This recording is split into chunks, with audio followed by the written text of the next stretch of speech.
When Donald Trump was elected most recently, that election night, I was laying in bed and my girlfriend was upset. She was kind of in her feels about it. I was just laying there in silence and all of a sudden I just started cracking up. She was like, "What could possibly be so funny right now?" And I was like, "Trump's gonna have to be the president that tells us that aliens are real."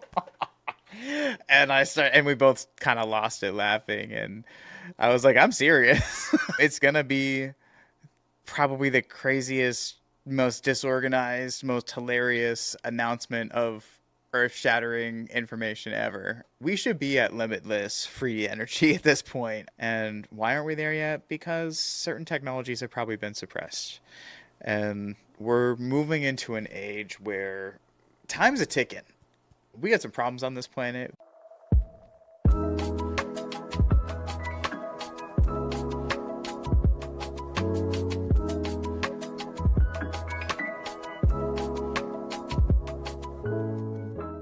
He said, release the UFO files. Where are they at? When are they coming? What's going to be in them? Here's all you need to know. So, unless you've been living under a rock recently, in addition to all the Epstein file stuff, Donald Trump is now saying he wants to release the UFO files. Big surprise there, and maybe a big distraction from somebody's appearances in the Epstein files. But the UFO community, we will take what we can get. Now, that being said, I have some concerns. I have some cautionary statements. Let's just say if the Epstein files are any indication of how things are going to go as far as redactions and refusals to release certain things, we might be in a bit of trouble when it comes to the UFO files as well. Part of the problem is that, we've talked about this in this channel before, a lot of people who should be in the know about this aren't in the know. I fear that those people could possibly be easily manipulated, meaning, someone higher up in the Pentagon says, oh, well, that doesn't exist. And they're going to be like, well, okay, they say it doesn't exist. It's because that person is not allowed to know because of the current secrecy structure that we've talked about before in this channel. That's one problem. The other is national security, right? Whenever people submit FOIA requests, which is Freedom of Information Act requests, you're requesting certain documents from the government based on certain key terms or, whatever parameters you've set up in your FOIA request for them to release things that have to do with a given topic. A lot of times, things like that are refused based on national security privileges. A lot of the, let's say, more modern footage, imagery of UFOs, UAPs, they're very likely taken with technology or sensors, not just like front facing infrared cameras or something kind of basic that like everybody knows that we have.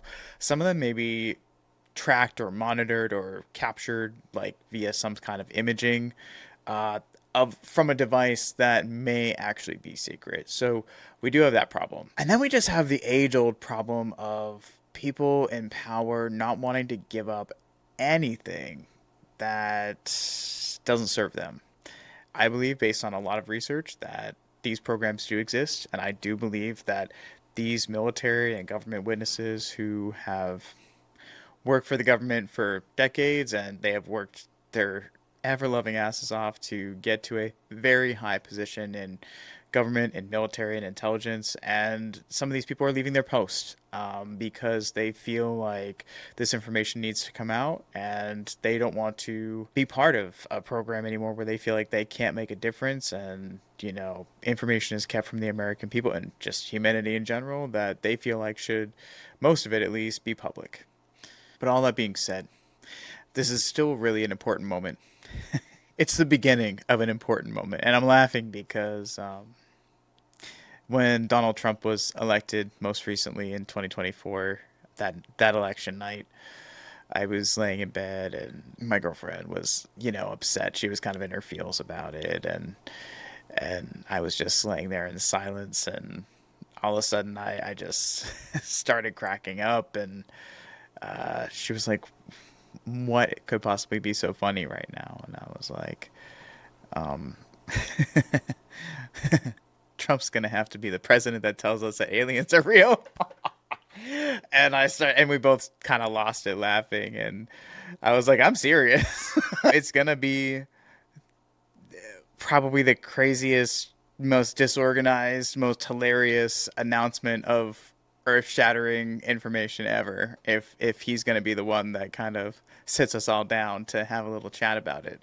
I find it interesting. He personally, every time he's asked about it, he kind of says like he's not really into it. He doesn't really get it, but he believes the people. He's had several meetings with military people, and it is widely rumored that he has been like pretty fully briefed on what we know about life elsewhere and all that. He seemed like he's a little hesitant to approach the topic, and I personally feel like it maybe makes him a little uncomfortable because it challenges a lot of people's views, and he doesn't really, I think, have a strong belief. He just believes what he's been told, I guess you could say.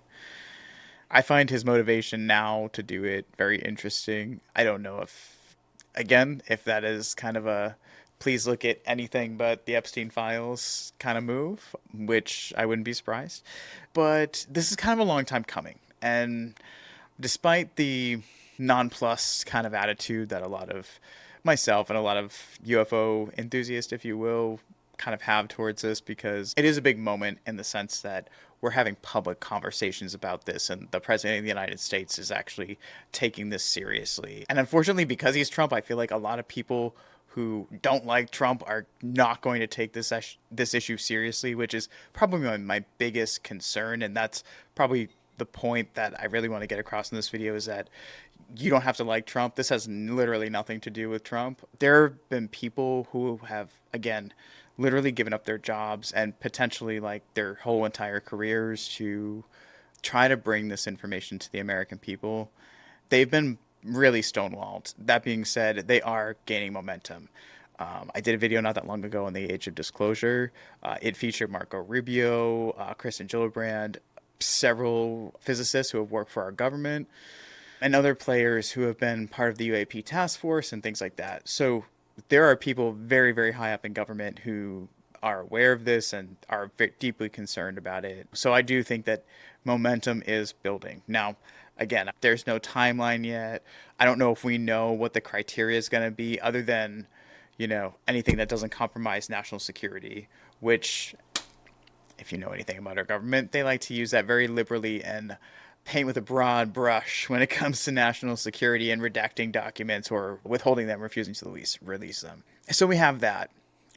But that being said, no matter what the government tries to do at this point, the pushback coming from within these programs and from the people who have already left these programs to become whistleblowers, that pushback is going to be great. And I do feel like if the government kind of plays around with this and doesn't really put their best foot forward in trying to release this information honestly and as fully as national security will truly allow, not just using it as a pretext to redact documents or refuse to release them, I think we're going to see a lot of pushback from whistleblowers. We're going to get new whistleblowers. Perhaps people even deeper into these programs now that it's being spoken about so freely. I think some of them are going to become emboldened to come forward and share even more.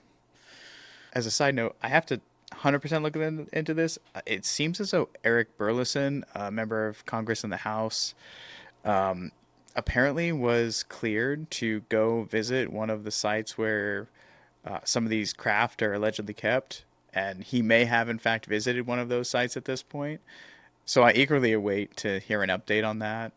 If he's going to be allowed to share anything about that experience, cool. I would love to see it. More of that, please. So we're going to get more of these people coming forward, I think. And it's really going to push the conversation forward, regardless of how much the government tries to stonewall this time. I feel like the cat is too far out of the bag. Like the toothpaste is out of the tube. You can't really just shove it back in at this point. We can't go back to it was a natural gas or a weather balloon or some, age old bullshit like that. So it's a sign of a step forward. I don't know what that step is. This topic keeps gaining momentum and you hear more and more about it. And I've been saying this for a while. The trickle of information that's coming out is going to become a faster drip The faucet is going to start dripping more. And eventually, one day you're going to wake up and the valve is going to be wide open and the information is going to be pouring out. Not just from one source, from different areas, like, from the government, yes, from whistleblowers, yes, from individuals, civilians, yes, and archaeological digs, stuff like that, like stuff that goes back in time and looks at our history and how these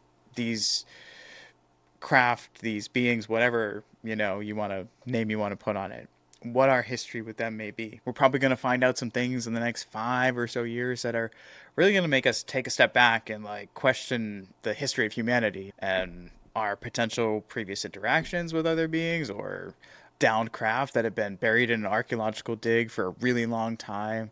I think information like that is going to start to come out. That trickle of information coming out it's going to increase, and it's meant to prepare you for a life where this stuff is more out in the open. There's going to come a day where nobody's going to be able to question whether these craft exist or whatever. They're just going to be out there and out and about, and you're just going to see them a lot more. People's phone cameras are getting better. People can take pictures and videos of the moon now, like by filming through a telescope that is like so crisp and so high definition that eventually you're going to see stuff out there that isn't space junk, isn't a satellite, isn't the space station. You're just going to see more stuff like this. So keep an eye out, look around, stay up to date with what's happening with members of Congress and this topic.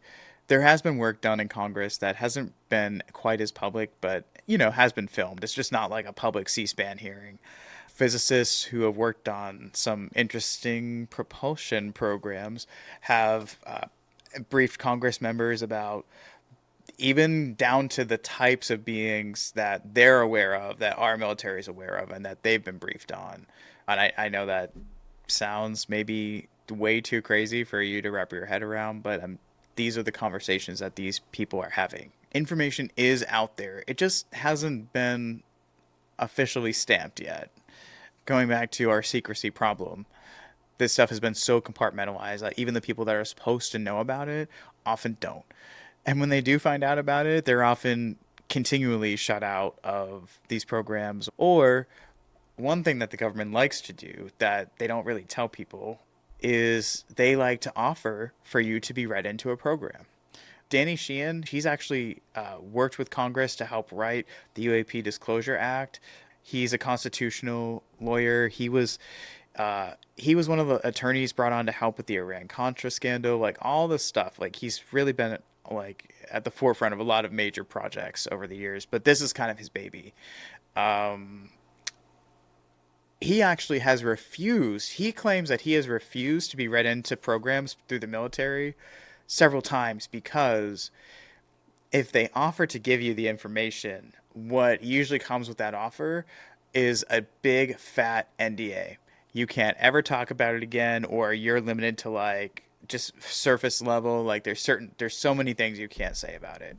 He has refused being read into some programs because he was allowed to review some documents and some items in a room alone. He was not allowed to have like a pen or anything like that. Like he couldn't write everything down. He couldn't take pictures. He couldn't copy it. Pretend it's like a skiff. Like no cell phone, no recording device, no whatever.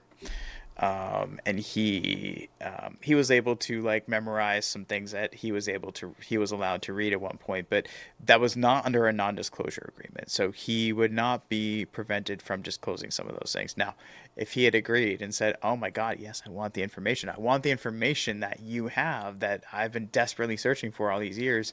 If he's given that information, first of all, they might read him in and give him a bullshit version of it, just because the government likes to do that shit sometimes. And they also give you a big fat NDA, no talking about it ever again. So he has voluntarily refused to get that information a few times for this very reason. So, despite the fact that there might be games being played, either by the DoD or the Pentagon as a whole, or some three-letter agencies, Air Force. If those things are all happening, it really doesn't matter. It goes back to The people who know about this, they're waiting. They're waiting for the opportunity to share more, and some people have been bold enough to share what they know. Some people have been bold enough to share what they know, but I'm pretty sure they're only allowed to share about this much of what they know because, again, going back to the NDA issue, you don't want to get shot or put on trial for treason or something crazy like that. So there's high risk for a lot of these people, but these people actually genuinely care about the lack of transparency and they want to change that. They want our whole approach to this issue to change for the future because the future is changing and we have to change with it. And we are woefully behind in our technology. We should be at limitless free energy at this point, given what we already know how to do. And why aren't we there yet? Because certain technologies have probably been suppressed. And we're moving into an age where time's a ticking. We got some problems on this planet that we really need to solve. We have some problems with each other. We're at war today. Oh, yeah, and that's another problem.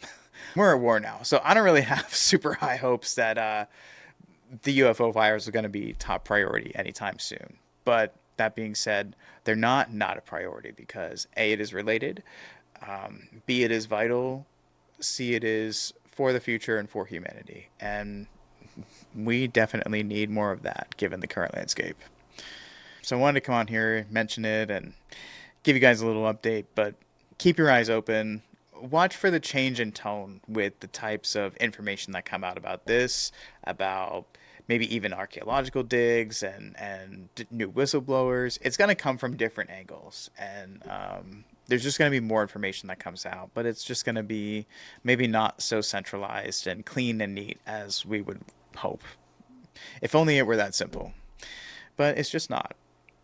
So until next time, peace out, Earthlings.